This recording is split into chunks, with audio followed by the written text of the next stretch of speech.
Hello student, today we are going to learn verb and its kinds with the help of examples and flowchart. As you know very well that a sentence, there are two parts of a particular sentence, subject and predicate, and the verb is a part of predicate.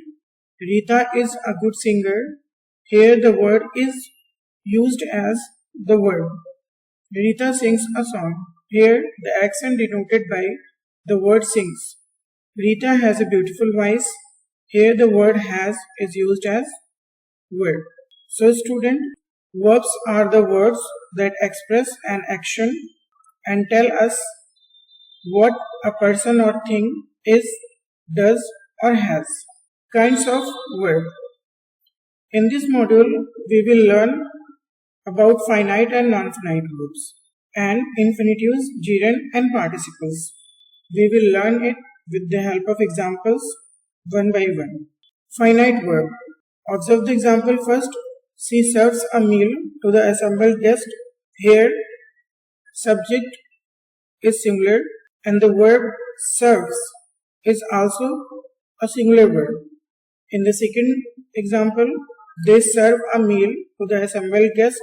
Here the subject plural, and that's why the verb is also plural over here in this sentence.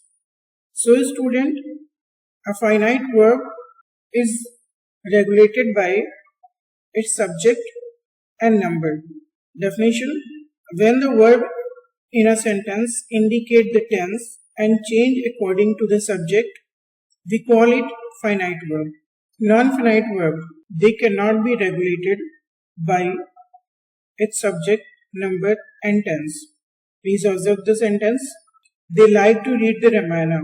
Here, to read is non-finite verb, and in the example second, he likes reading the Ramayana. Here, reading is used as non-finite verb over here, and it's also not regulated by the subject he. So there are major difference between non-finite and finite verbs. Non-finite verbs are of three kinds: gerund, infinitive and participle. We will learn it one by one with the help of examples. Gerund. Please observe the sentence first. Painting is my hobby. Here, painting is used as gerund. And in the second example, walking is a good exercise.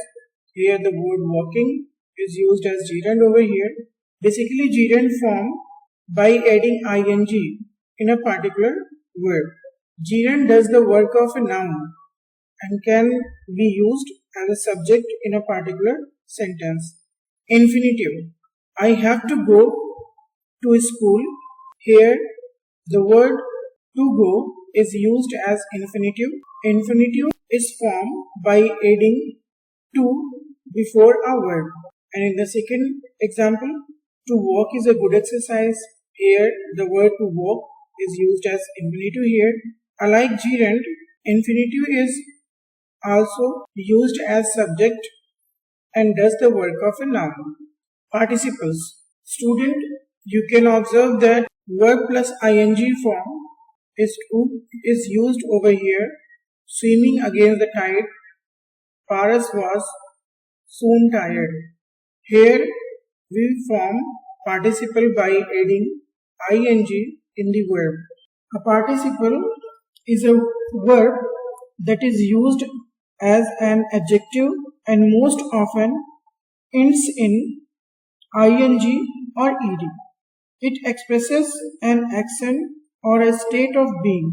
In the second example, I found Tina waiting for a bus. Here the word waiting used as participle over here. The major difference between the gerund and the participle is gerund does the work of a noun and participle does the work of an adjective. Let us see what we have learned. Question number first.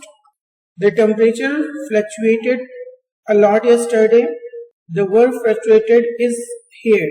Your options are finite verb, non-finite verb, participle, or none of the above. Your correct answer is finite verb. Your second question.